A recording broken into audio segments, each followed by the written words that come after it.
Hello everybody and welcome back to another live stream.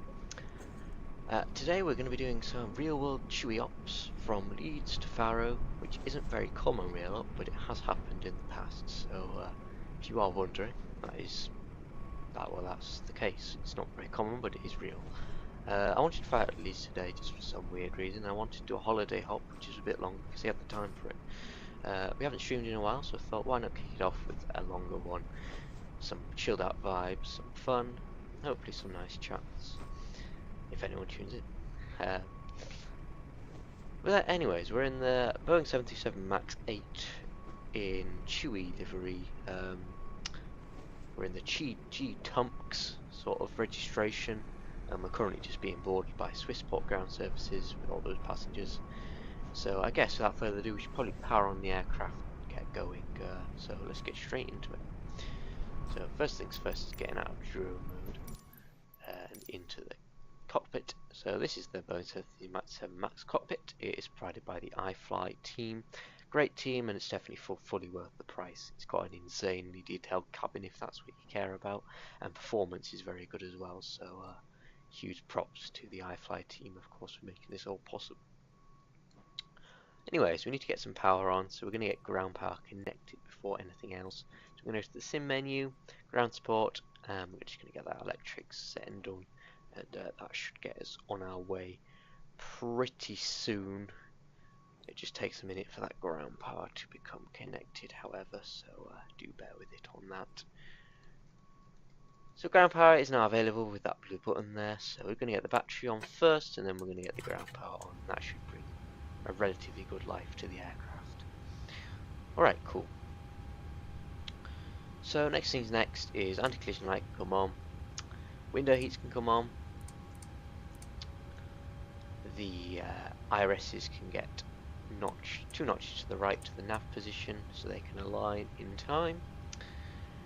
No smoking lights are already on, emergency exit lights can be armed, and I think that's everything for now for the overhead panel. So I guess next things next is heading down to the FMC and getting those IRSs tuned to where we actually are. So we're going to go to the POS init page, we're going to go to next page, GPS left position, previous page, and we're going to enter that into set IRS position. Airport today is Echo Golf November Mike for Leeds today, and that's where we're departing out of, and the gate is 11, I believe. Yeah, we got the same gate, so it's 11.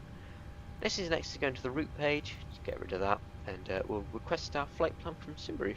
And what's that's going to do, it's going to get all our data from SimBrief and basically import it into the aircraft in terms of the routing, apart from the SID and the star. I'm going to load that. Now it said the route uplink was ready, and hopefully we'll get on our way. I'm going to activate that and execute it. Flight number today is Tom512. Tom 512, missed the M. This is the thing with these things, you don't always get the right letter, or you misclick somewhere so it doesn't come out right. Anyway, so that is the routing page done for now. We've got no SID today, so we're just going to have to do vectors for the departure. Possibly fly runway ahead and then go direct to Paparosca Lima maybe, or even Barton. One of the two, but we'll see. We've got no ATC today, so we do what we like really. Anyway, so next is going to the perf init page. I think before we do that, we'll head down to the AFB and we'll set some payloads in our weights. So we'll go to the weight and balance page. Passengers today is gonna be, so we're gonna have, let's see how many passengers, 177 passengers, so almost a full aircraft, but just not quite. So there's that, and the cargo is going to be 4,400, so we'll do 2,000 there, and then 2,400 there. That should do. Just slightly heavier on the aft, that should work. So we'll set the payload, we'll head over to the fuel page. Total fuel today is going to be 8,900 kilograms, so we'll get that booked up into there. Taxi out fuel should be 191 as standard, and trip fuel is gonna be 6148, 6148, and that will do. So we'll set the fuel, set the payload again just to confirm, and we'll complete that. So that is our weights and balance page completed. I'm just going to detune these VORs because we don't need them and they could confuse us. So I'll get them done now so we don't forget. Get rid of the master cautions, and we're all good there. So gross weight is going to be 74 kilograms. No, not 74 kilograms. Apologies. Reserve fuel is going to be FinRes plus alternate is going to be about 2. So we'll put about 2 in there. There we go. Cruising wind today is going to be 216 at 21, 216/021. Great. ISO deviation is going to be positive 4 degrees, and we'll execute that. N1 limit page, we'll do that on pushback, so we're all good for now. So next things next is just double checking that flight plan for any discontinuities. So we'll head to the legs page and we'll just step through it really until we see a gap, and if we don't, then we can just leave it and say it's all good. So yeah, so it looks like we leave a Lagu and then we're going to be on the stars, and we're not going to put now because we've got about 3 hours to 4 hours of flight time today, so it's going to be pretty hefty to put that in now. There's not much reason to. So we're departing out of runway 32, which is going to give us 318 degrees of course. We'll get 318 degrees of course in to the course selector. 318 degrees, great. Heading, we'll put the heading of 318 as well, just because we don't have a star, so we're going to need to fly runway heading or something similar. So we'll get that in there now. Cruising altitude, or the SID altitude, which you don't have a SID actually, so I guess we'll just head right up to the cruise, which is going to be, I want to say 370, yeah, 370, 370 for the cruise, 370, there we go, that is set. Alright, so we're going to get the forward fuel pump on, and we're going to get the APUs to start mode. And we're going to get the wheel well lock light on as well for that. Yeah, so just wait for that APU to start up, and we'll get on our way. So I'll get the transponder to TA only, 2 notches to downwards, and we'll get the squawk of 1000 for Europe, despite us being offline. It's still, I don't know, is that a bug? Or am I on the wrong? I think we have a bug here. Anyways, we'll squawk 7100. Although I don't think we should actually, should we? What the hell is going on with this? It'd be lovely if things worked as they should. Well, not always possible, is it?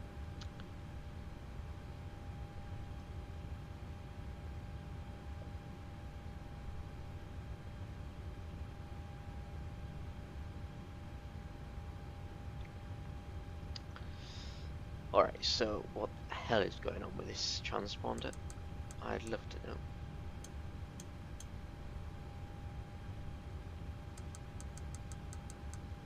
Why won't that 7 bugger off?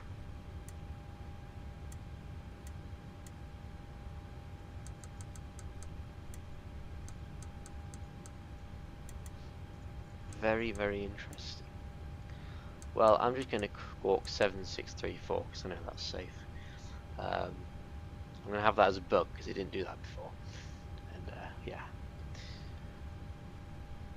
Alright, cool. So APU started, so get the APU on. Cool. So APU blue can come on. I guess we just need to release the ground power. System page, disconnect ground power, get chocks disconnected as well, and then we'll go to GSX and prepare for pushback and departure because boarding has completed.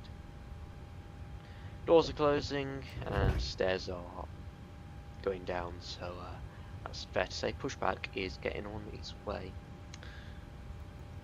Right, so I'm going to put a fix around Leeds in case of a go around, in case of a rejected takeoff, or a engine fire on departure, or any possibilities like a bird strike. Who knows? Possibilities are endless. But I'm going to put a fix around Leeds so that we are prepared. 5-mile radius, 10-mile radius, and a 25-mile radius. And that should do us nicely for Leeds. I'll just zoom out a little bit.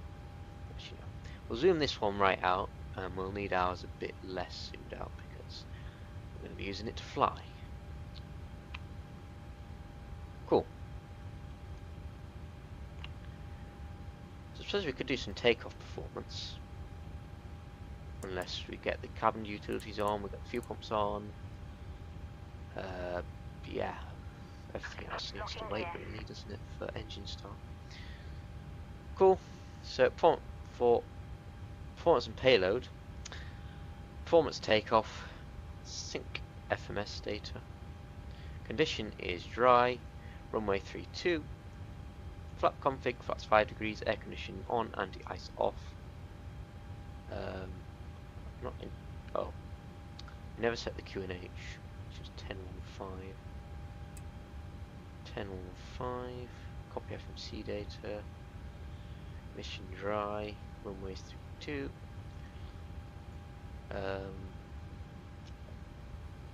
And what am I missing here? Take off. What am I missing here? Condition dry. Okay, fair enough. Take off N1. I've had this issue before here at Leeds. It doesn't like it. The plane doesn't like it, despite it literally being completely fine. I don't know, what about D rate of 1? D rate of 2? Nope, doesn't work. We'll do D rate of 1. No, flaps 15 degrees.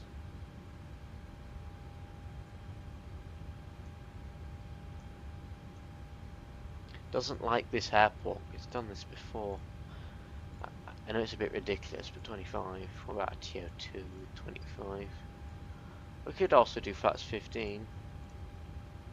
No, it doesn't like anything, does it? Well, we can make up our own performance.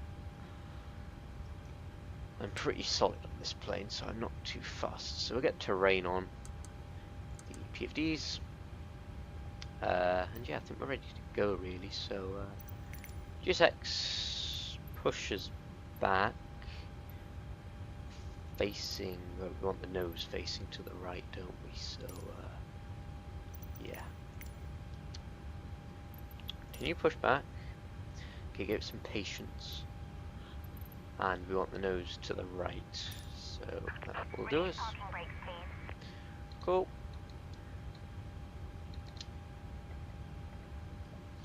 It doesn't like you releasing the brakes with anything but the mouse on first release of the brakes, which would be on pushback.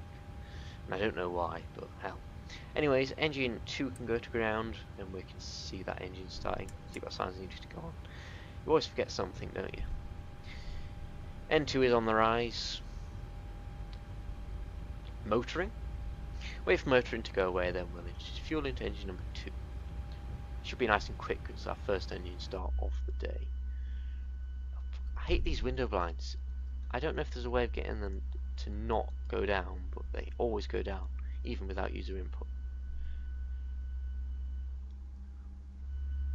It's annoying. Very annoying. I've honestly forgotten my key buttons here. There we go. So there's the engine there. You see it's sort of slowly starting, but it won't fully start until we introduce fuel, of course. Which you can now because motoring's gone away. So introduce fuel into engine number 2.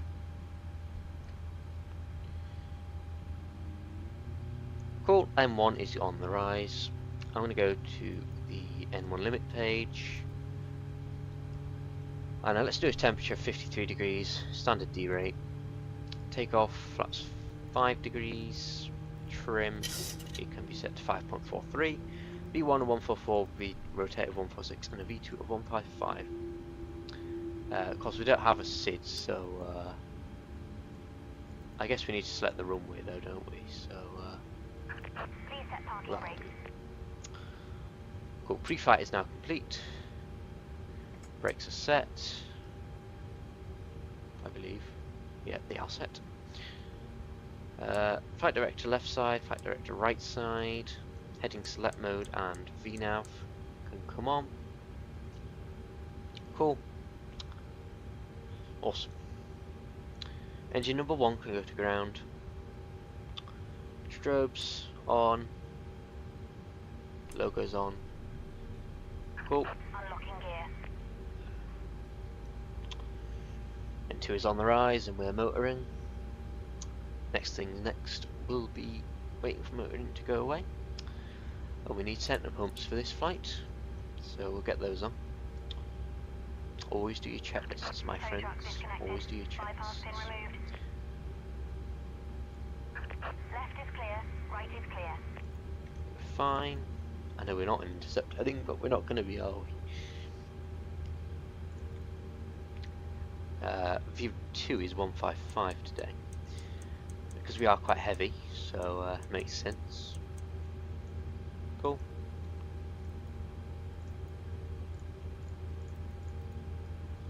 Awesome. Motoring's gone away, so we can start engine number 1. There's the bypass pin. She just waved at us whilst we weren't looking. But yeah, there she goes. She goes away now. So pushback truck is all gone. So we'll get the taxi lights on at this point. Cool.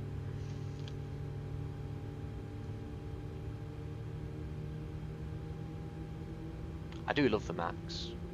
I do wish it had a more modern EFB, like a well, not more modern, but like a tablet instead of the EFB that comes with the plane. Because in real life, this is actually the EFB that comes with the plane. Just airlines always swap it out, or they get rid of it completely. I very rarely see it that airlines keep this EFB, which is interesting, really. Because would you rather use paper or would you rather use a tablet? Because you wouldn't have to print all those papers if you had a tablet. I know, of course, you have to print some papers still, but it would save on the paper, wouldn't it? Less papers to print. I don't know, maybe that's just me. Or maybe I'm completely wrong. We didn't initialize that flight though. Anyways, brakes protected takeoff mode. That's 5 degrees. 1, 2, 3. That would be 5 degrees. Cool. Awesome. Engine 1 to continuous, engine 2 to continuous. Engine mode can come on, so engines are now providing power to the aircraft fully. Cool. And I do hope everyone likes the new sort of overlay we have. I know it's not very advanced yet, but over time, it's my first time using it, so yeah, it just sort of gives you more of an idea of what I'm doing without having to put it in the chat or put it in the title. I know it doesn't have a lot on there, like it doesn't have everything on there, but it's got a few things on there which certainly could be helpful. We'll have to think about what I want to put on there fully, but I'm happy to just test it out for now, with it being as basic, really. I'm trying to think what else there is to do. I haven't got a checklist with me today, so I'm sort of going over the guessing game in a way. You shouldn't do that. Do not do that in real life if you are thinking of flying. Yeah, this is simulation. This is not real life. Anyways, I'm going to get taxiing, I'm going to get the brakes off. It's actually moving on its own, which I think the Max does. I haven't flown in so long that I've forgotten what the differences between the aircraft are. I was going to be in the PNGG today in Jet 2 colours, but unfortunately I had a WASM crash and I didn't really want to risk it on a long haul flight, so yeah, I just sort of sodded it really. Just went to the Max. It's not a problem because the Max is an absolutely awesome plane as well. And we're going to do some TUI ops today because Jet 2 don't operate the Max. I know that TUI don't exactly fly out of Leeds often, but they do fly out of it every so often, and this has been a flight in the past. So yeah, I wanted to fly out of Leeds, so yeah, why not?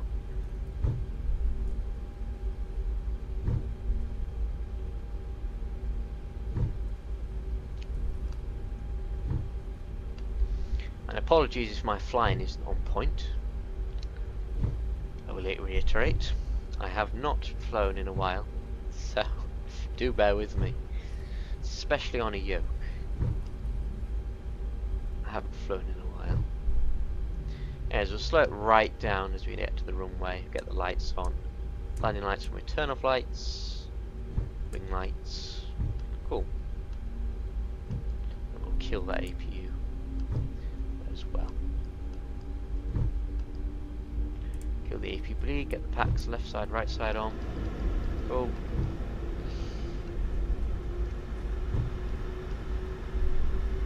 Just going to do a backtrack on runway. It's quite a short runway, so we kind of need full length, especially with the weight we're at. And that slightly higher V2 speed than what we're used to as well. I've just realised that overlays moved slightly. Again, it's an experiment, so do bear with that overlay. I can always fix it, so it's not an issue. As long as it's not kind of disrupting the view entirely, I'm alright. I'm happy, I should say. Now, I've not flown this aircraft in particular in a while, so that's another thing to note. Just going to kind of backtrack slowly. We'll get on our way on runway heading. Cool. Alrighty then.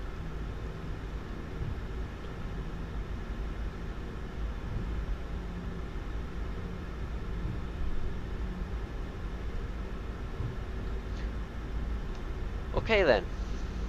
Auto throttle, come on. 40%. And Toga. Slight nose down pressure on the yoke.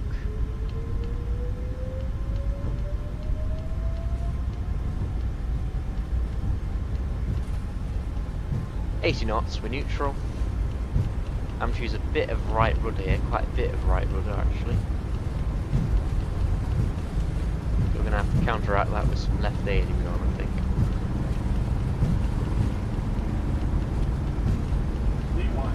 Rotate. Bloody hell, a lot of wind. It is windy out of Leeds though, but it is expected. There we go, that wasn't too bad considering I haven't flown in a while. Positive rate gear up.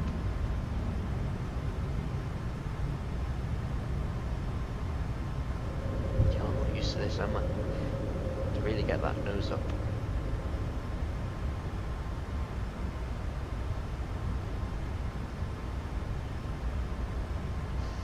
Just kind of make a slight 1,000 left. 1,000 feet short. I mean, technically we are, you know. Transition was like 5,000 or 6,000 for here, but the aircraft will let us know. Should have really checked that, but it's a simulator, so I'm not too fussed. Just gonna fly runway heading for a little while.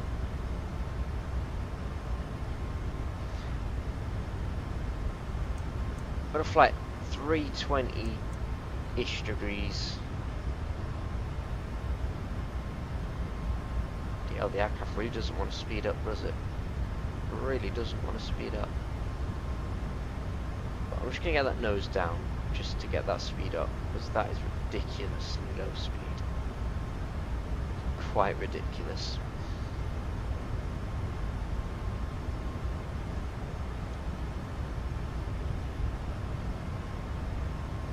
But anyways, we're in the air, safely. Considering those winds, I'm very happy with that departure.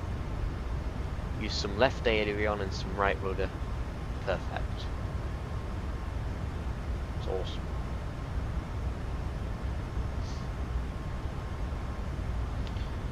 I'll probably sort that overlay out in the air. There we go. Standard barometric pressure. QNH.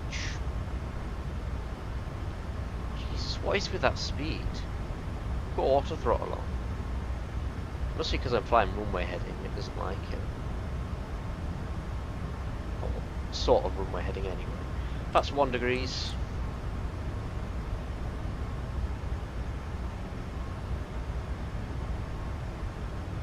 Really doesn't want us to climb out of here, does it? Just wants us to smoothly, flaps up, smoothly get out of here. Get that nose back up, so that speed's alright.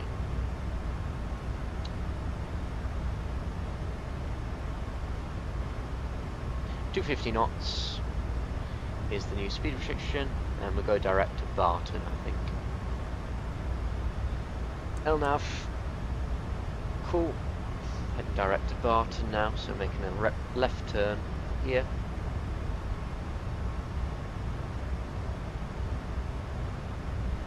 Cool. Chrono's automatic in this aircraft, we did forget block time.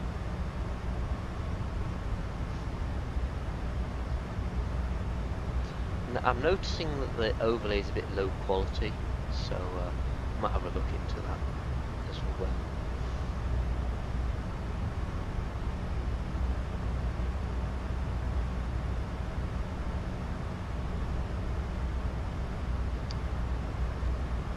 Overall though, hand flying this aircraft feels very nice on this yoke.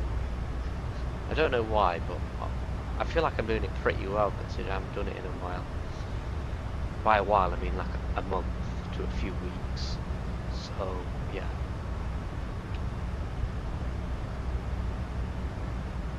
Through 10,000 feet, landing lights off, runway turn-offs off, taxi lights off, engine smooths off. Cool. Aggressively get that aircraft back on track. As we were fiddling with the lights, this is why you have a first officer and a captain in an airplane, so that you can do 2 things at once without messing things up. And I think because we're above 10,000 feet, we can sort of prioritise that speed now. So we're just going to get that nose down a little bit to kind of help with that speed, of course. Very nice though. Very, very nice.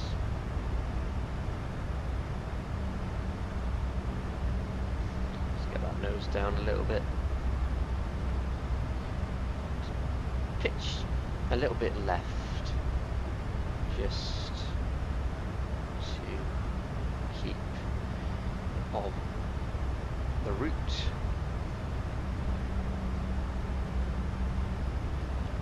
Cool.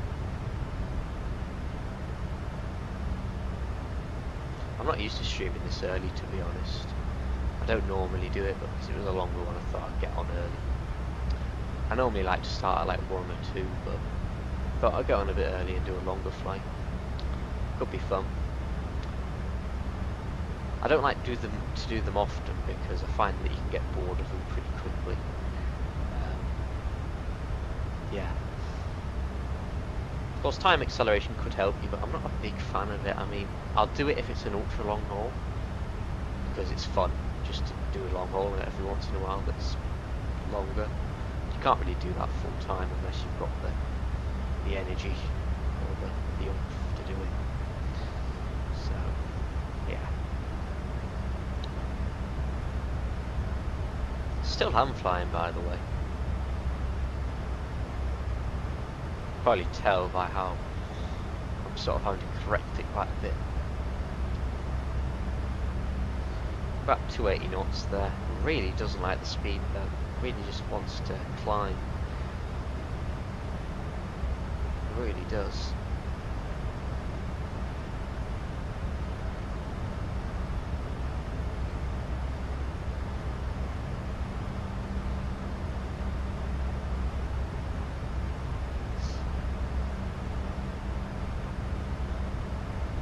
Got 10 more knots to get, which get climbing again.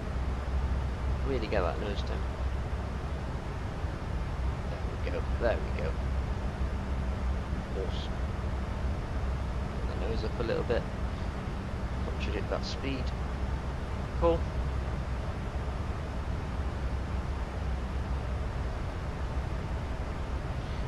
See Barton on our map now, on our PFD screen, so that's good.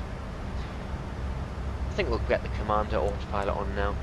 That can correct us a little more. Weren't far off the route, so it wasn't an issue. But yeah, that was a nice departure, in my honest opinion. Quite happy with that.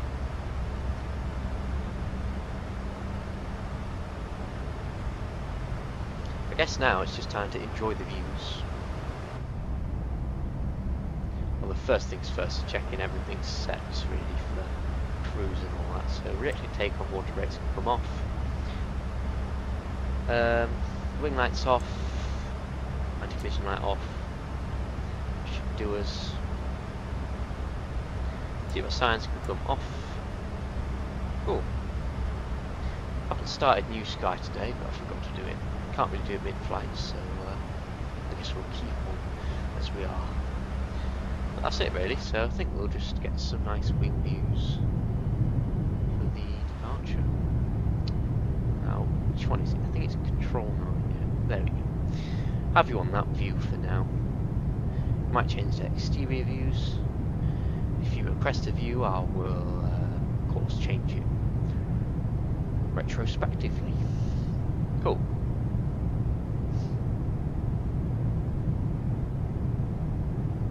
I'll leave you.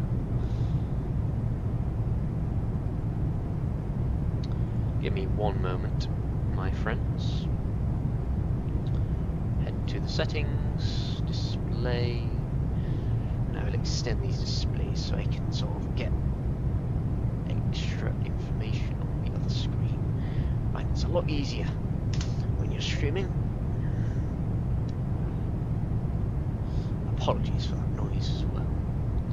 I accidentally knocked something. Extend these displays and hope this is the main display. It's bad if it wasn't. There we go. Taking its sweet time to load it like.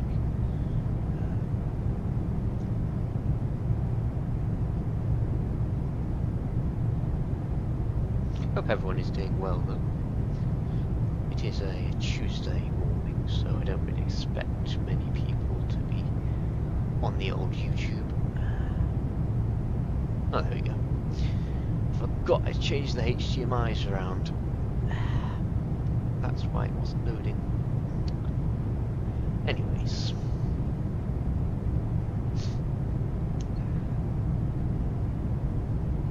Cool.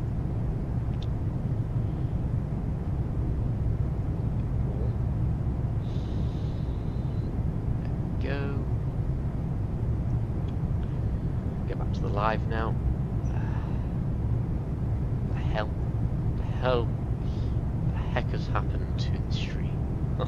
What the hell? The hell has happened?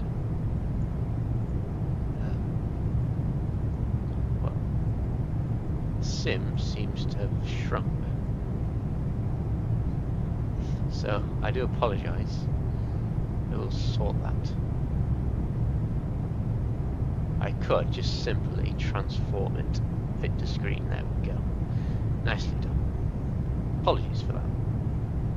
Apologies. But now you can enjoy the views, which is always a nice thing. So I'm going to sort of leave you with some tunes, and I will try and sort this overlay out. So yeah, any questions, any chat you want to give, put it in the chat and I'll look at the mic.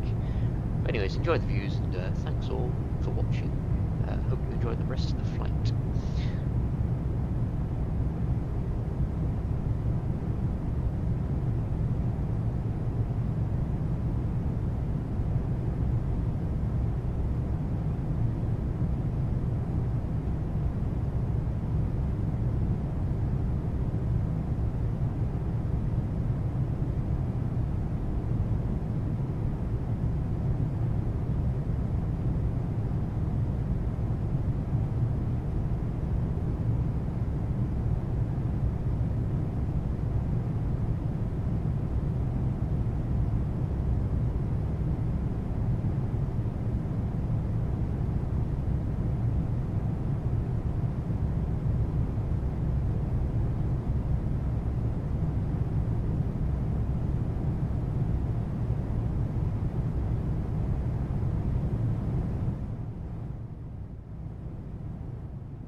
So I've just decided to turn off those sender pumps because we've of course got no more fuel in them, so there's absolutely no need to have them on anymore. So yeah, that's what I've just done there, if anyone was confused or wanted to know what I was doing. But yeah, anyways, I'll leave you with the tunes again and enjoy the views.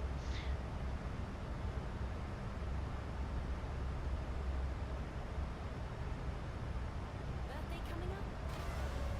On Etsy, you can find your favorite person a gift as special as they are. Celebrate stylish Julia with a cute vintage jewelry box, or photography mad Paul with a customized leather camera strap, or your caffeine-loving dad with a handmade pour-over coffee maker. Don't just celebrate birthdays, celebrate one-of-a-kind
Just going to take some lovely screenshots at the moment.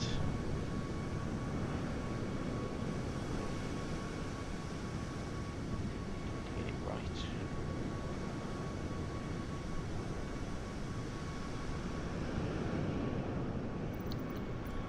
Make it much easier for myself.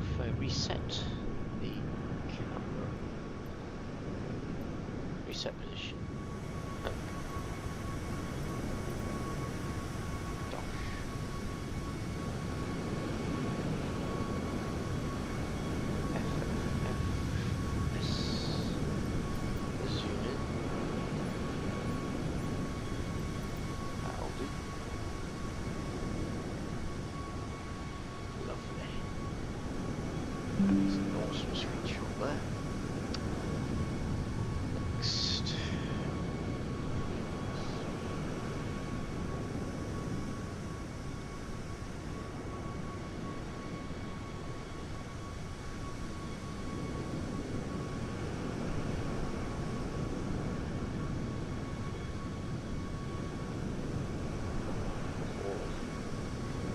Get some nice shots with the drone. Must.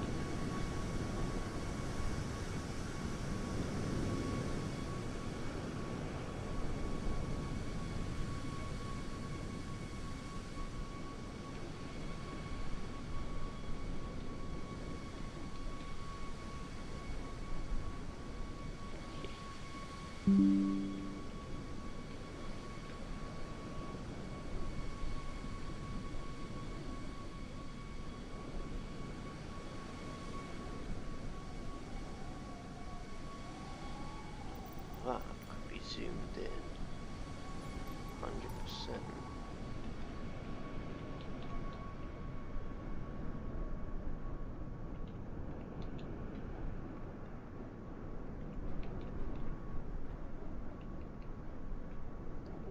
you look at that. That's awesome.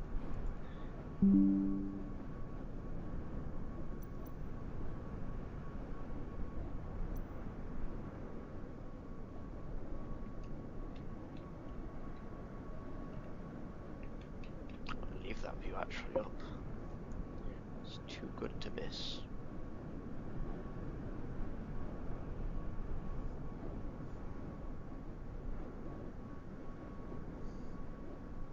Too good to miss. I'll leave you with that view.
Alright, so we have been going for quite a while now actually. It's been it doesn't feel like it's been as long as it has.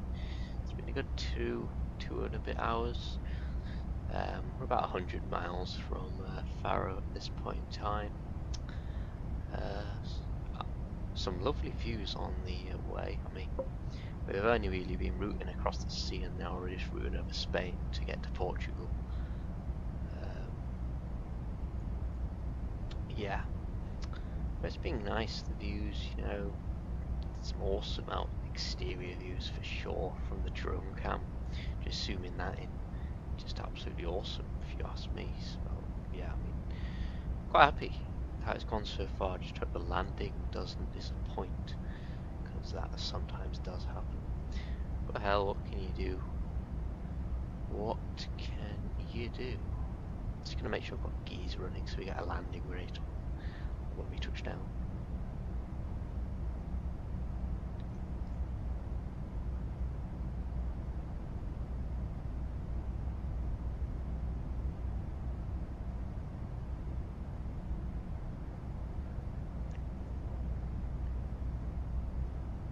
Hopefully it's been enjoyable.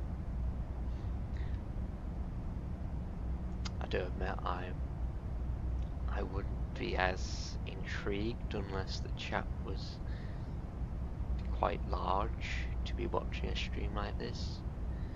So, you know, I can't blame people for not wanting to watch.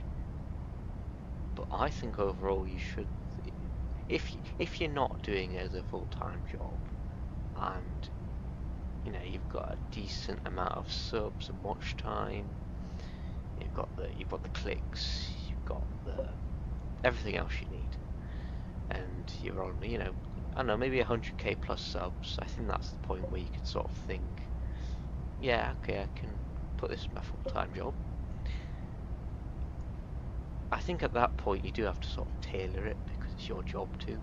At that point, your job is basically to entertain, and yeah.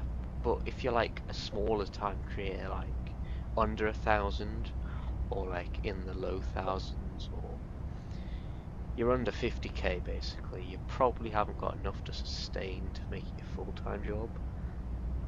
I do think you should do what you enjoy, because then you'll create subscribers that actually want to watch the content, and you won't be putting yourself in a hole where you're just doing something you don't really like just because you get the views.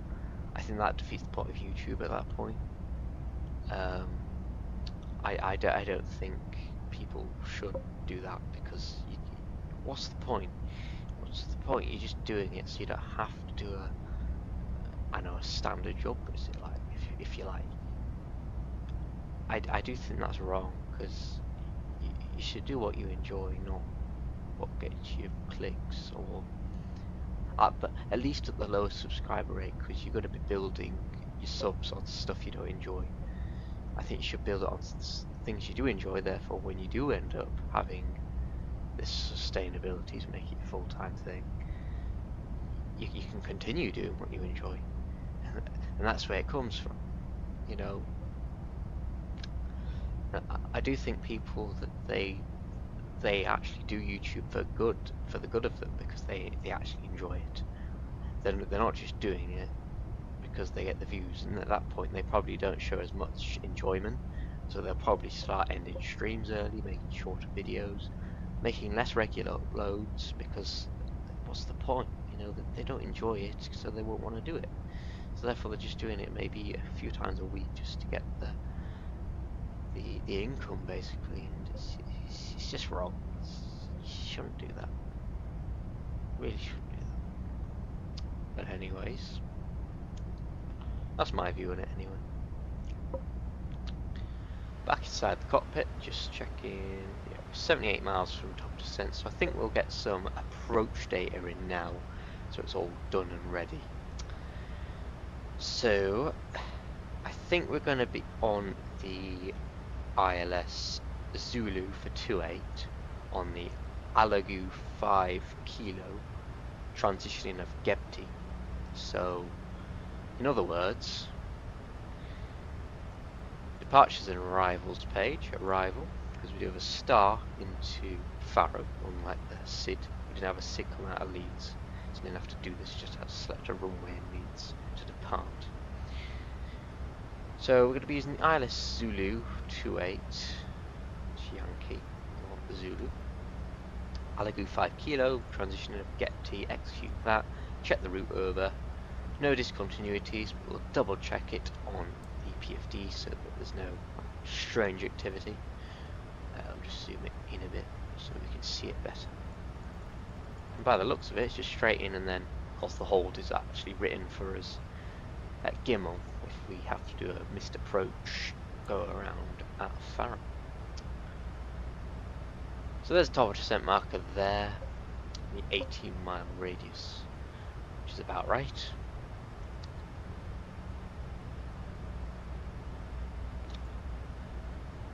Yeah, so obviously our top of descent marker has actually decreased because we've actually put a star in now, so we're actually technically 113 miles out.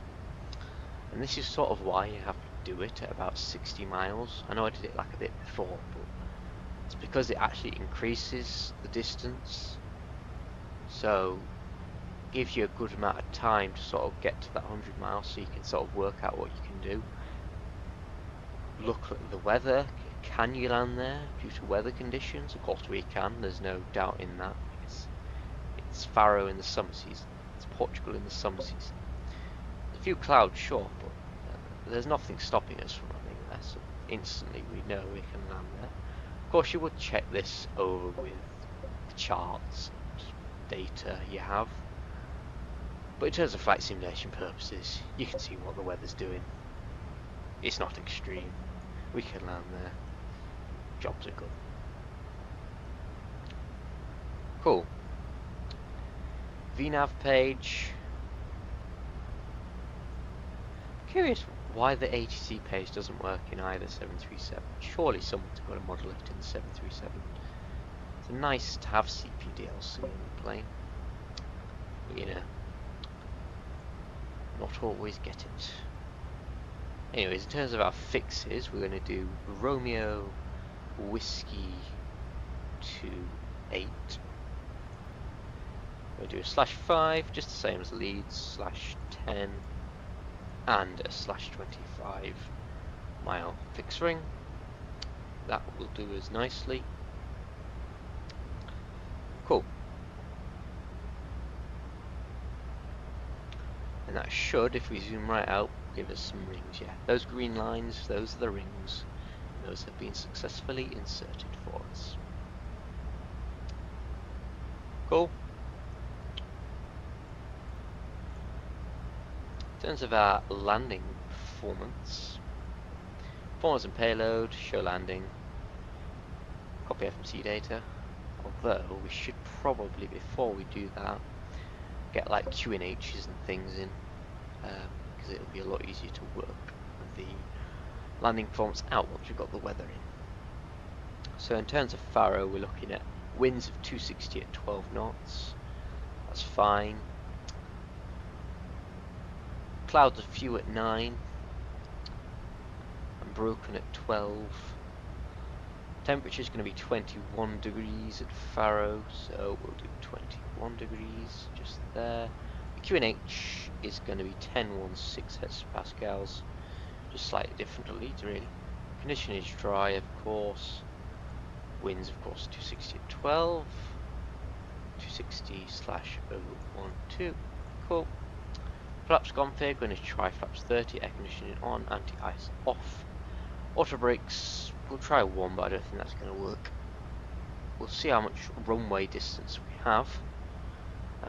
For runway 28 we have 2,490 meters of runway. and that would equate to 8,169 feet runway. So this is definitely not suitable because we're going to be using 2,875 meters of runway, and yet we only have 2,490 meters available. So we're going to have to at least go to Autobricks 2, and that gives us 2269, which gives us enough room. But I'd rather take it safe and get Autobricks 3 so that we have that little extra distance just in case something goes wrong. We float it a little.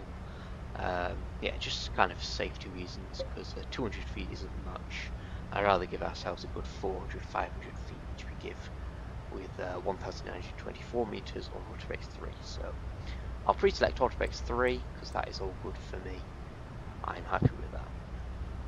Cool. So QNH cost was 1016. We'll just get that into the aircraft pre-tuned, because you can do that in the 737 series of aircraft, which is convenient. In terms of the minimums, we're going to be using a 218 minima for Faro.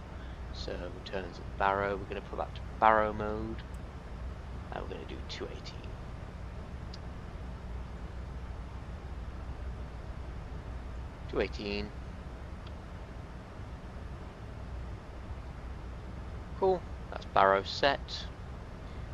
In terms of our course, we're going to be on a 282 degrees course, which sounds about right. Runway 28, it's going to be like in between 280 degrees, 290 degrees and 270 degrees. Well, in other words, 270 to 290 degrees. It can be anywhere in between there. You can certainly verify that's accurate. So of course, runways go off headings. Runway 28 will be 280 degrees. Runway 26 will be 260 degrees. Runway 8 will be 080 degrees. Sort of like that, works in that sort of routine, although they aren't always full on correct. Hence why we have the little deviation of the actual 2 added on the heading. It's just how the runways are. They're usually marked on the closest heading they can get. They're always full numbers. You won't ever get a runway called 282. They'll always be like runway 28, double digits essentially. I believe they only go up to like 36. I don't think they go past 36, but I could be wrong. Of course, that's just off the generic airports from the USA, the Europe, maybe in Asia, because I don't fly there very often, but I don't think it is. Looking at YouTube and of course real life videos, I don't think anywhere else in the world has past 36 either. So that gives you a full turn of 360 degrees, which would make sense, because of course if they're going up headings, if you had runway 38, well 380 degrees doesn't actually exist, so yeah, it wouldn't make sense if you think about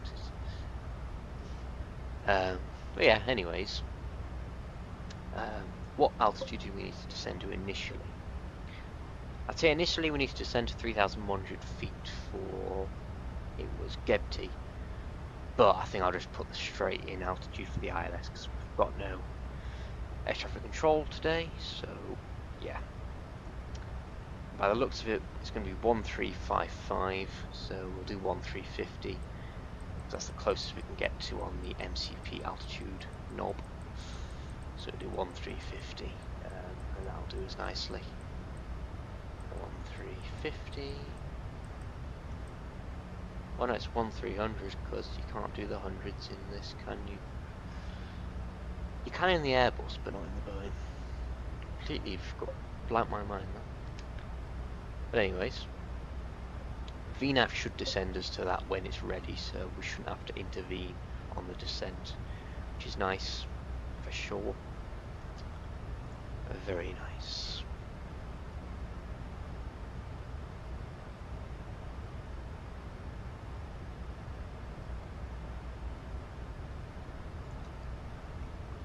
I am happy to be back in the flight sim because I haven't been able to do it for a bit.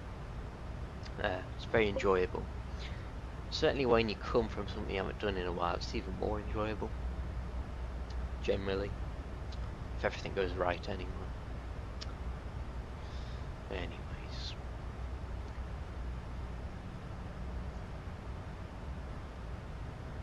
Certainly be one of my longer streams because of the flight length.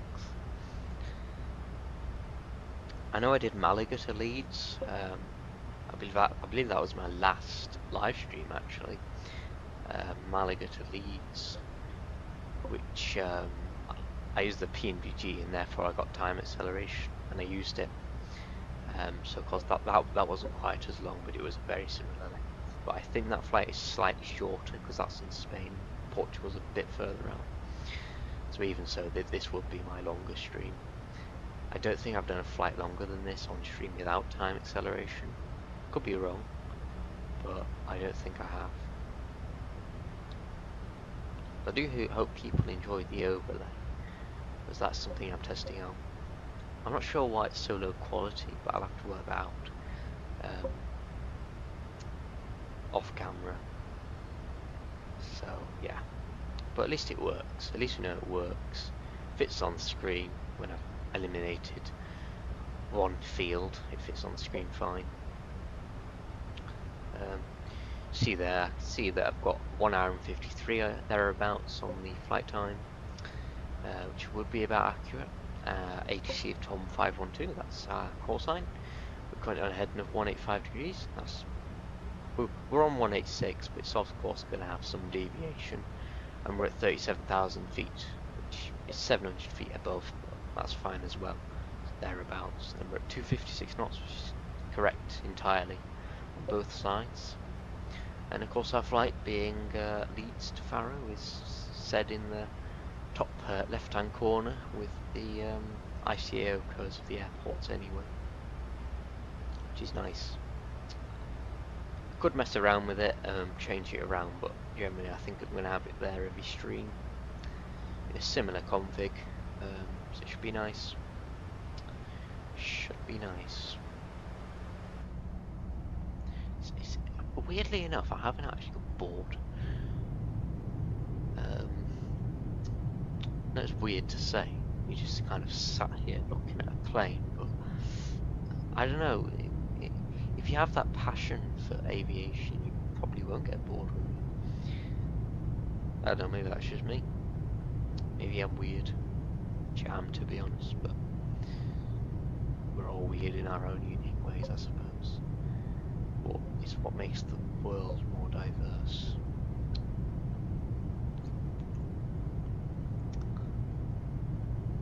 We're all the same. We're bloody boring. I'll tell you that much. Bloody boring.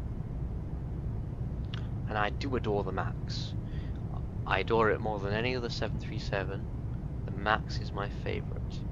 Probably up there with my favourite planes overall. But I do think the A350 has to come on top, just above it. This will probably be second place though.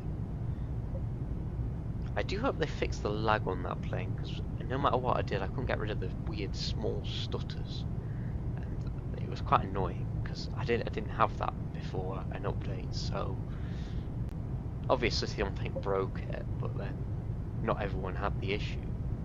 So yeah, I mean, I know it's been updated since, so I'll probably get that downloaded, try it out. I do have time for stream tomorrow, I think. Whether I do stream is yet to be known, but there could be a stream. Let's just say that there could be. I'm not saying there is, but there could be. There's a possibility. Believe you me, I'd rather stream than not, but sometimes life gets in the way, and you've just got to accept that.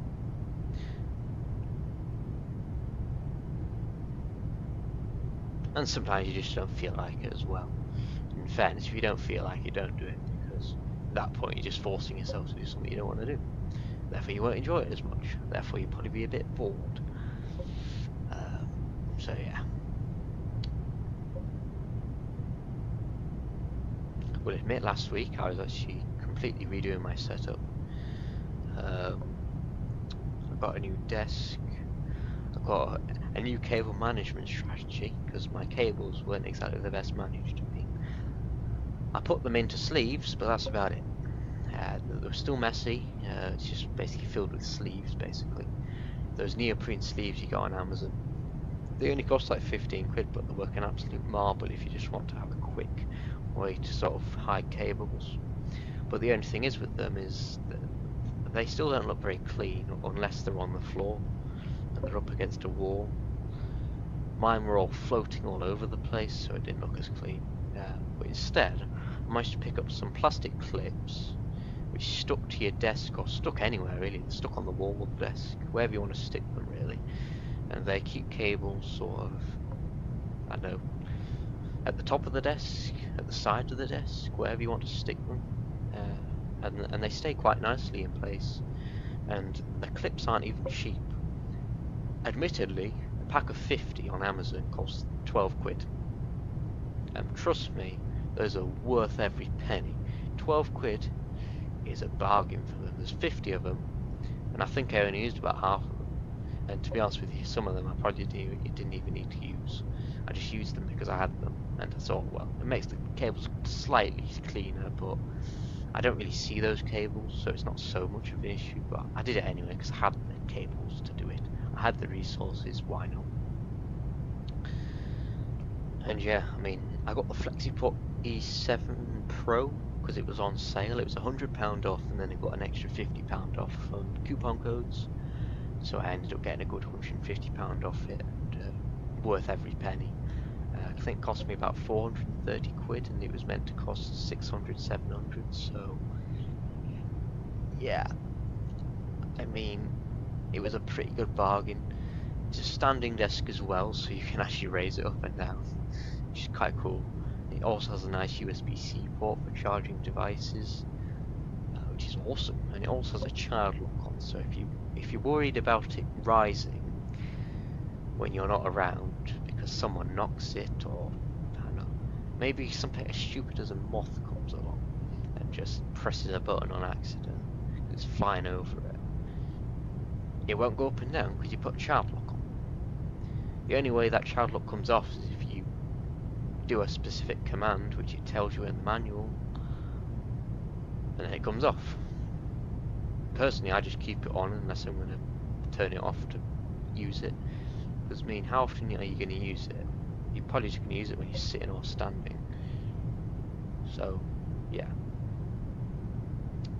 I mean, for me personally, I can't have it rising too far because I've got a monitor on the wall which can't move really because of how the wall and desk is, because I'm in quite a small room. So it doesn't really work. I have to move the monitor to get it into the standing position, which is fine. It's just I don't want it rising when the monitor's in, when I'm sat here at my desk playing Flight Sim, or yeah. The only reason I move the monitor to go to the other is to go to the other desk, because I have two desks, and I've just got one monitor on the wall and one monitor on the main desk, which is where my Flight Sim goes. Because I've got a racing wheel. Well, I say a racing wheel, it's one of those Logitech G923s, and I don't really race on it. I just kind of play OMSI and the bus simulators really, so I don't need a high quality wheel really. G923 does it all I need, so that's good enough for me. I'm not going to pay thousands of pounds for a wheel I'm not going to use the full potential of. It has some nice force feedback on it. It's got true force on it. I've got a gear stick that I got half price with it. It's awesome. It doesn't feel cheap. It doesn't feel the most high quality either, but it's fine. It hasn't broken. My only gripe with wheels is the cable management is shocking, but nevertheless, I'd rather have a wheel than not, so what can I say? Another thing would be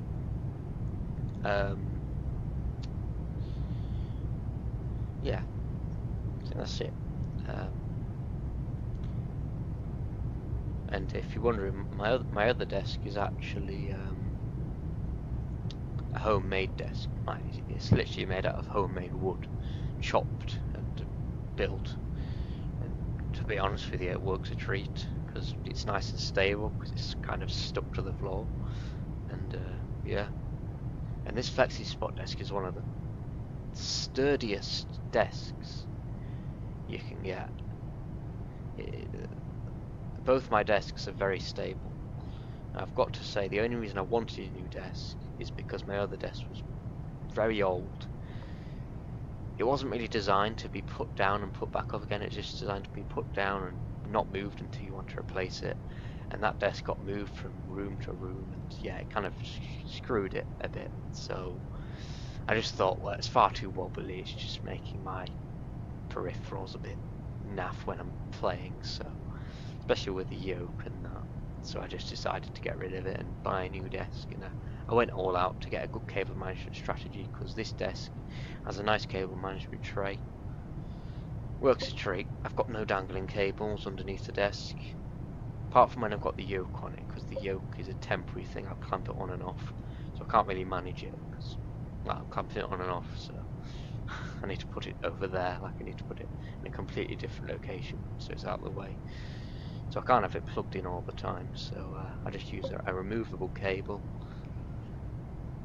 And yeah, I mean, it's not really dangling, because I have a cable management strategy for when I put it in, but it's just like a temporary one, so the cable's not hidden, but it's sort of, it's not dangling down either. It's just sort of there. You can see it, but it's not an issue. It's only temporary. Well, my Airbus stuff just stays on the desk completely, because it just goes from side to side, so it's not really an issue. I've still got enough mouse room on the desk, so it's absolutely no issue at all. Rather manage those cables than not, but the yoke just has no possibility of that. It's just far too big. Yeah, it's not an issue though. Yeah, personally, still like it. Still love the yoke. I got it on sale as well. I'm quite a savvy person. Like I like to save money where I can, so I often only get things when they're on sale unless I really want it. I think the Airbus pack I didn't get on sale because I just really was sick of using the Netsource controller. So I just got the Airbus stuff and flew it for Boeing and Airbus for a year. Then in like March this year I decided I want a Boeing yoke, so I got a Boeing yoke because it was on sale. And I'm cracking now. The only thing I need is rudder pedals, but to be honest with you, I'm kind of redoing my setup at the moment, so it's quite low on the priority list. So yeah, I'm happy to use the buttons on the yoke and the side stick twists, so it's not an issue. It's no rush to get rudder pedals. I'd rather get some good, decent quality ones than get cheap ones just for the sake of it. So I'm happy to wait. There's no problems at all, in my opinion. Anyways, let's have a look in the cockpit. We are descending slowly. Yeah. Descending down to Faro. Already. It has been a good 2 hours and a half, 3 hours since we started the stream, so, and we've been in the air for about 2 hours and 12 minutes. I'll get there eventually. Yeah, it's been fun though. I was very happy with that departure, and that's, you know, I do hope this landing can be at least somewhat decent. I know the landing's harder, but come on. As long as it's decent, I'm happy. I don't care if it's perfect, but I just want it to be decent enough to be acceptable.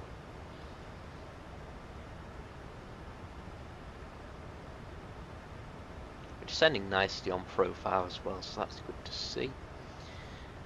We are using flaps 30, of course, so we'll get the VREF in. That'll give us a VREF final approach speed of 144 knots, plus 5 will be 149 knots. So our final approach speed will be 149 knots. Cool.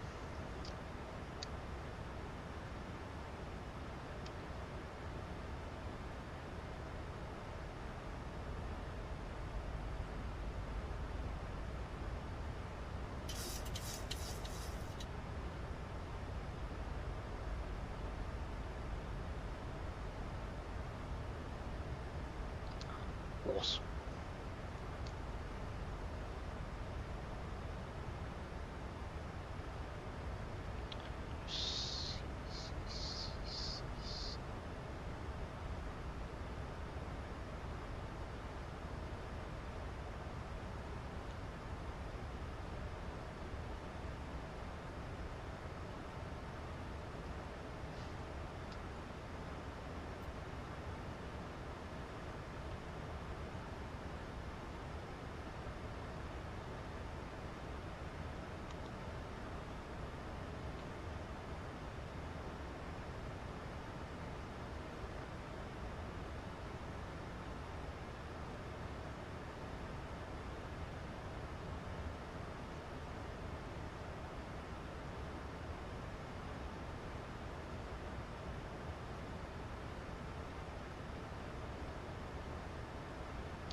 Hope everyone is having a good Tuesday. Friday is Tuesday. I think everywhere is Tuesday still. Australia might have it on Wednesday now, but I'm not sure.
Cool.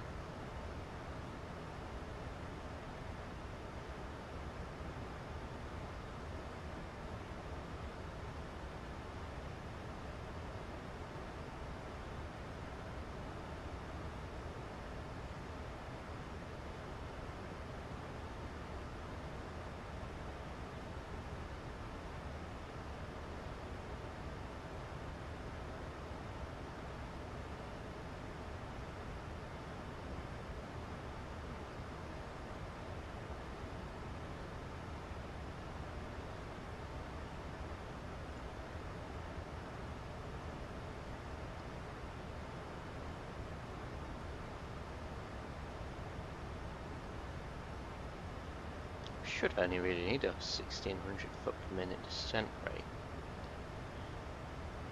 Thereabouts, because ground speed is 331 knots. You know that half of 300 is 150. So, you know, a good 1600 is probably thereabouts. Good descent rate. Yeah. The aircraft is doing 2000, but seeing as it's, well, I suppose we should really get a bit of speed breakout to help it.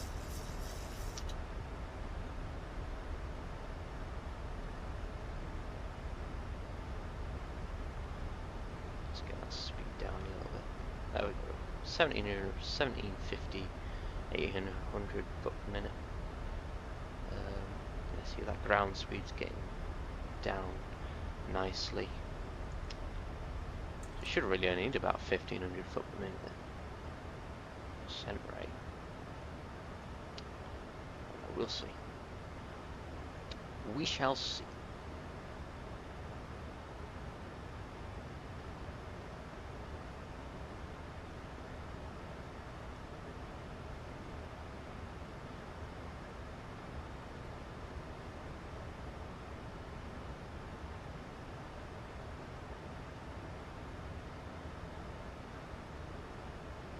Looks like we're heading towards the coast, which means we're heading towards Faro, because Faro is on the coast. Believe it or not. And look, the time is nearly at 3 hours for the flight. I'll say that. That's what the stream says. Anyway.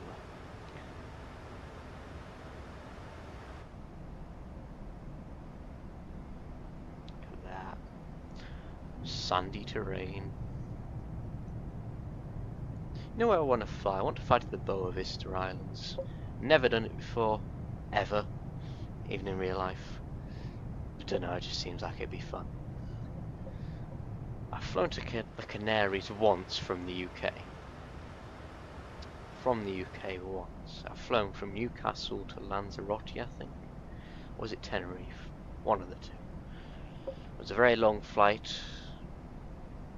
Wasn't really sure on the ropes of what I was doing, like, because I was only learning the planes then, so it was a bit iffy.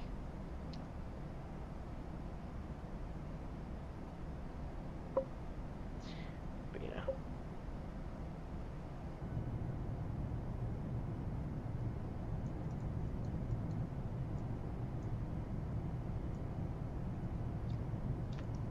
Some lovely TUI branded seats in the cabin. iFly has one of the better cabins. I do think it's slightly better than the Phoenix cabin, but I suppose you can argue on that one for sure. Need to get those seatbelt signs on. Should have done that at the top descent, though I'd say if you're above 10,000 feet it's not a big issue. But yeah, should really get it done at top of descent, but it's not a big issue, so we'll roll on nicely. Get the engine modes, start selectors to continuous, we get the taxi lights from return of flights on and landing lights on, wing light on, anti-collision light on as well. Leave the strobes as they are, and that should be us ready for descent. Well, ready for approach, I should say, not descent.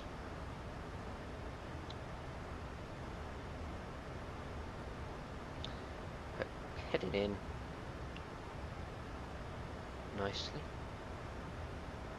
Not yet on the star, don't think.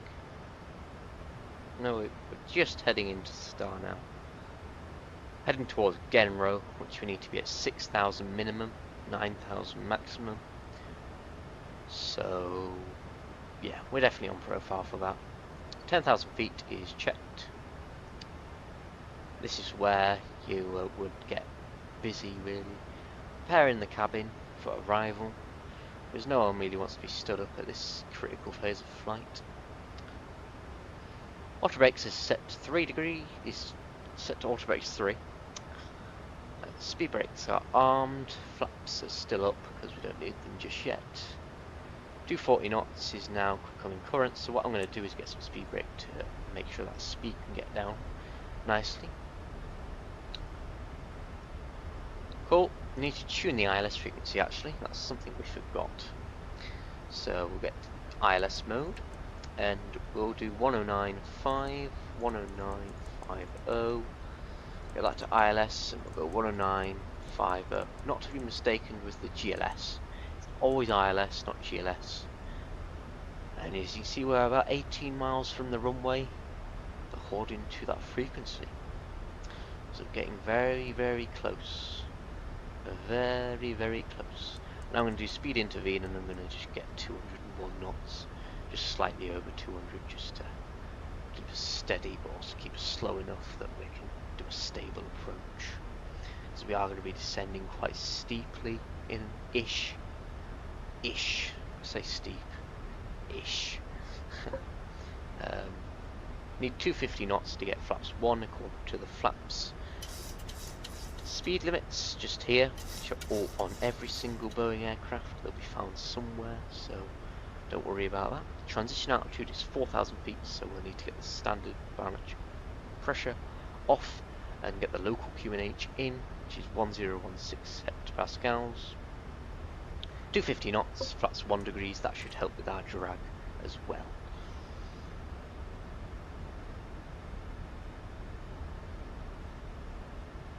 Flaps 1 degrees is set.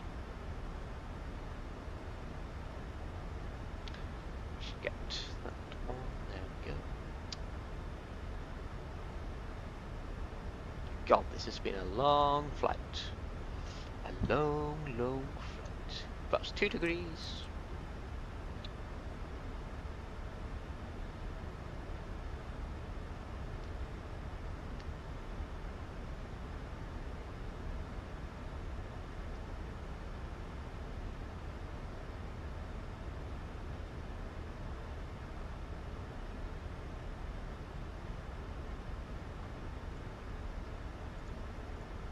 And flat's 5 degrees.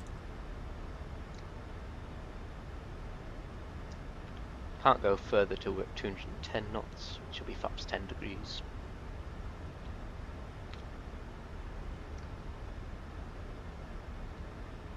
Zoom in a little.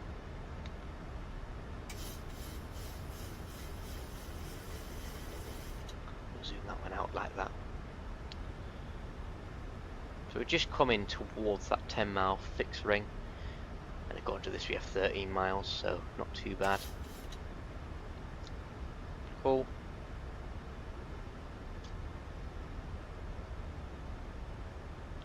Going to 4,000 feet. Local QNH is set.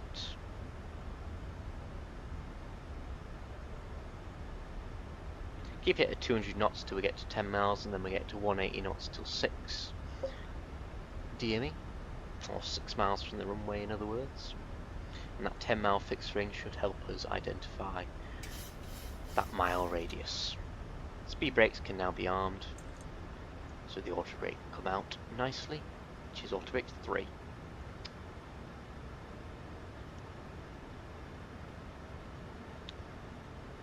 Get localizer on, should capture it just instantly really. Well, won't arm approach mode yet because I don't want to capture glide slope just yet. It's a little early, quite a bit early to be enabling that, or at least arming it. Can't see the runway yet, but that's because of cloud, but it's not thick cloud layer, so it's not an issue. Can certainly run with this level of cloud. Just going to get runway heading in, which was 282 degrees, wasn't it? 282 degrees. Just in case we go around and we need to, of course, do head and select mode for whatever reason. Current flight time is 2 hours and 40 minutes, about thereabouts, and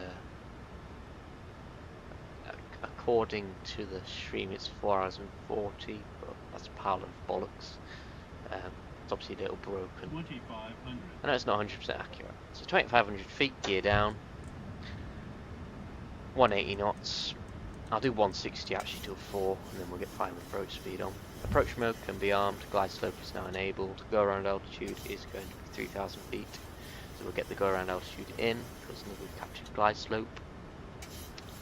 Runway is in sight, so we are in visual reference, no need for an auto land. Too late to set up an auto land as well. Plus 10 degrees is current, so 10 degrees, 15 degrees, and plus 25 degrees. That's 30 degrees. Great, we're all configured for an arrival. Just need to get this center QNH set to 1016 and we're all good to go. Cool. Just get seating position ready for our landing into Faro. Enjoy the landing, my friends, and I'll see you on the ground.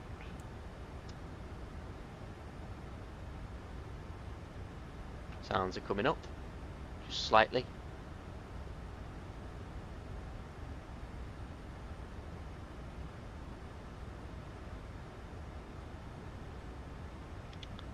Autopilot off, plane's mine.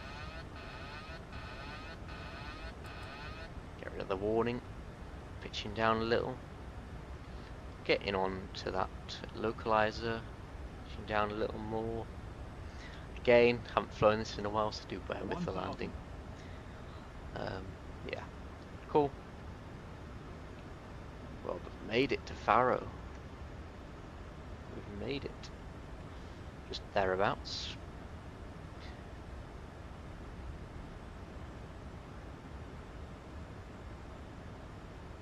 To get that nose down.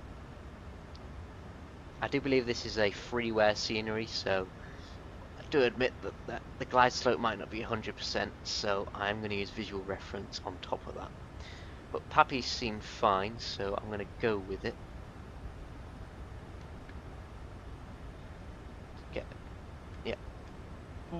Get on profile, 400 feet, thoughts of mine. Just cut that throttle a little bit. 300 feet. Approaching minimums. 200. Minimums. Minimums continue. 100. 100 feet. 50. 40. 30. 20. Throttle's idle. Down. Reverses a green. Decel. That was 272 foot per minute, that. So not too bad for a first landing in a while, so I'll take it. It was completely in safe limits. Well, I'll say safe limits. If you notice something, you'd know.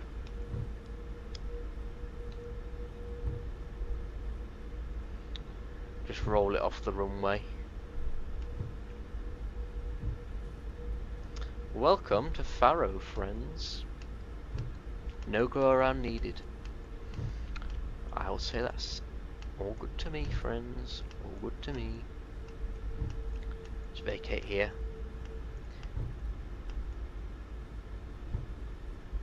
Vacate on Romeo Golf. Heading on to Papa. Don't want to trim the aircraft when I'm on the ground. Doesn't really help you, does it? Welcome down. Just, of course, vacate that runway. Get the flaps up.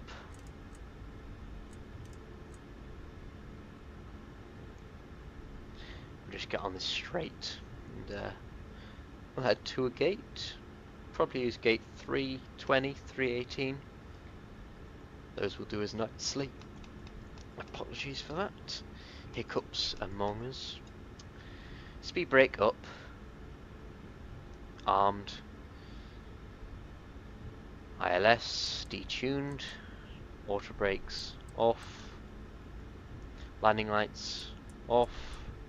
Runway turn-offs off, taxi lights can stay on, APU can come on to start, wing lights off, cool, very nice. What gate do we want? We want one of the gates that I said. Parking, we will use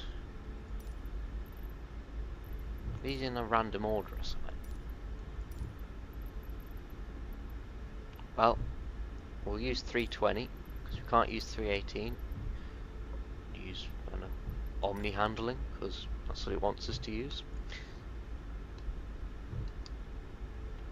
I think this scenery was in the Spanish World Update. I think. It was definitely free. But I think it was in the Spanish World Update. And it's not a bad scenery considering it's free.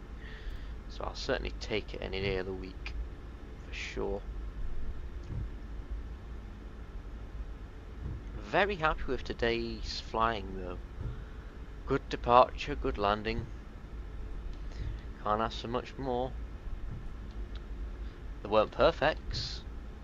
But they were certainly good enough to make me happy.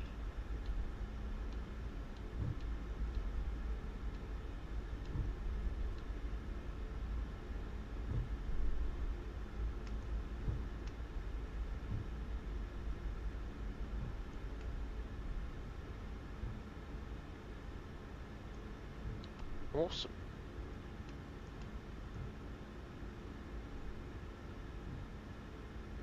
And if I'm honest with you, a good scenery has some decent ground work, and by that I don't really necessarily mean the wear on the runway and that. I just mean the markings on the ground for navigational use on the ground, like What gate is that? 206. I can see that because it says it on the ground. Things like that. Just makes it a lot easier to navigate the airport. And also having the numbers on the stands as well. It does help. We're stand 320, so we're just over here.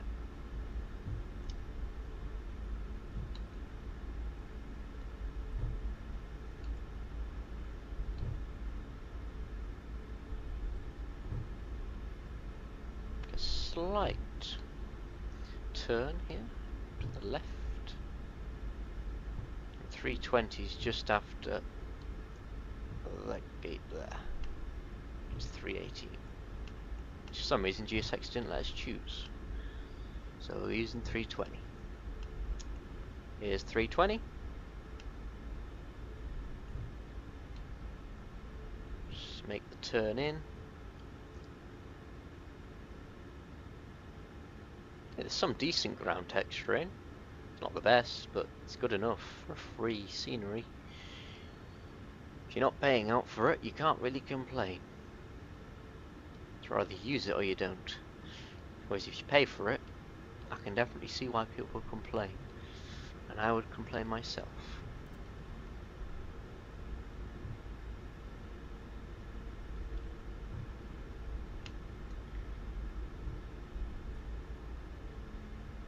Slow it right down.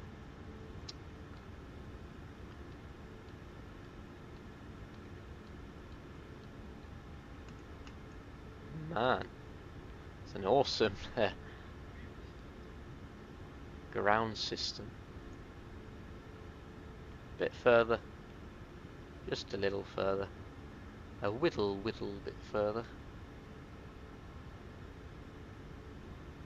Stop, brakes on, cool, APU on, seatbelt signs, well, ground. Engine mode start selectors off, taxi lights off, engine 1 and 2 off, fuel pumps off minus the forward fuel pump, seatbelt signs off, no smokes to auto, hydraulics off, propeats off, yaw damper off, logos off, anti-collision light off, wheel well up light off, strobes off. I think that's it. Cabin utilities can come off as well. Don't need those. And yeah, turn the squawk off and all. That'll do. And GSX. Request deboarding. Jetway's coming to us, so that's worked. Welcome to Faro, my friends. That was a very good day of flying, in my opinion. So welcome, everyone, to paradise. You could call it paradise. It is, after all, exotic Portugal, so definitely not a bad place to go on holiday. Better than the UK, I have to admit that, for sure. That was a nice. I'll just get the drone camera on at this point and get a nice view for the deboarding process, which I think is better from the other side because we have a jetway. So I'll just get that. Ooh, and I should probably reset the position before I do that. It's going to be a lot easier for me. A lot easier. We'll zoom it in. Put it back. We'll lower it. We'll rise it as we need. We'll zoom it in even further. We'll zoom it out. We'll put it out further until we get the perfect view. And I think that's a really nice view. So, happy Christmas.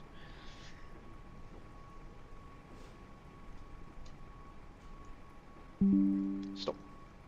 There we go. And that is the deboarding process.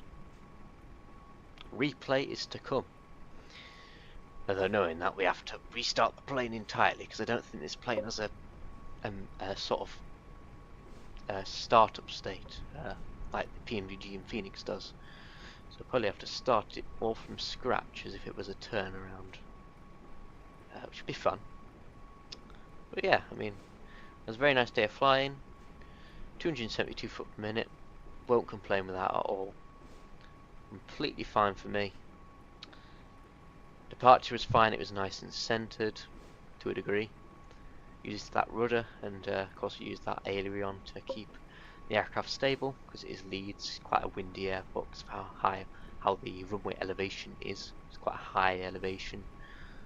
But yeah, well, timing's been great as well because it's not too late, but it's also not too early either. So, I mean, yeah, I mean, it does mean starting a little early, which I don't really like because I just don't have the energy to game in the morning. But hell, I did it and I enjoyed it thoroughly, so I'm happy with that. Not sure about streams tomorrow. I do hope to get one up, but that remains to be seen. Life will decide that for us. If there's anything this stream has taught me, it's just to recommend the iFly Max so much. It's just such a nice aircraft, and this livery looks awesome on it, but the aircraft is just, ooh, it's just lovely, and I love TUI livery, so I think it's just the icing on the cake, really. Yeah, it's been awesome though. I think what we'll do is we'll just reset GSX, restart the Qtar script. That'll get rid of GSX, head back to the cockpit, make sure APU bleeds on, get the fuel pumps on, cool, get the seatbelt signs on, get engine 2 to ground, and hope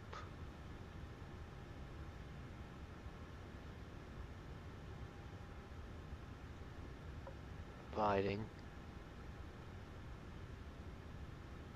there's something on that needs to be, I think it needs to cool off really, so yeah, interesting.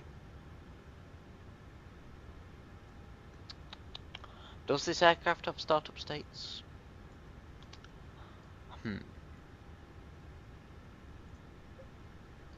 Does it have startup states?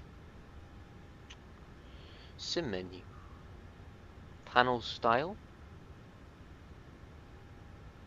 General. Don't think it does it? Well, not to worry. Just means there might not be a replay to watch, but I don't think there's anything I can do. The engines are a little fiery. I've got quite a lot of burn to release, if you like. So I think that's where we'll have to end it. So, well, I suppose we could replay it, see what happens.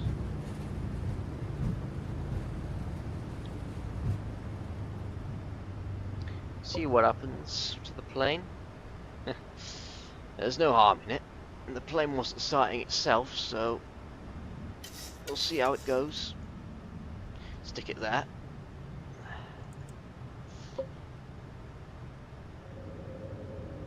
Just watch that landing.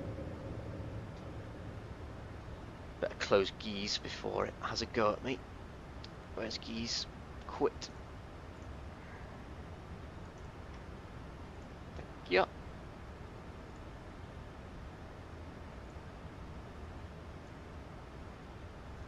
Quit Balanta and all, just so it doesn't cause any conflict. There we go. Look at that.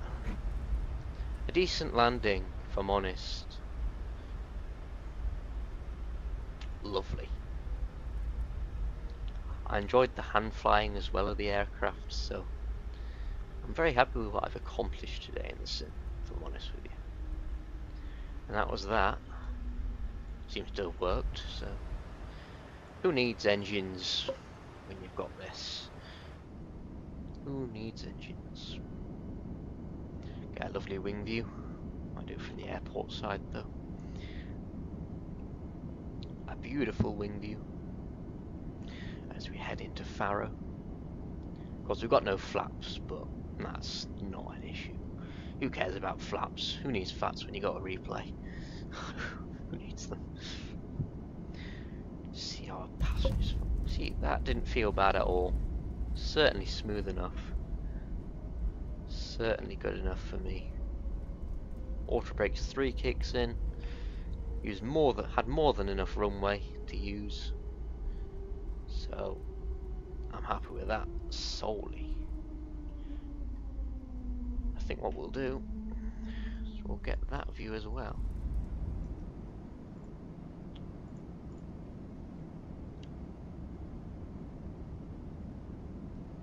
Look at that. I love the sea in this game. It actually looks half decent. Admittedly, I've got it on the highest setting, but you know, it's not the point. It looks awesome. That is all I'm going to say.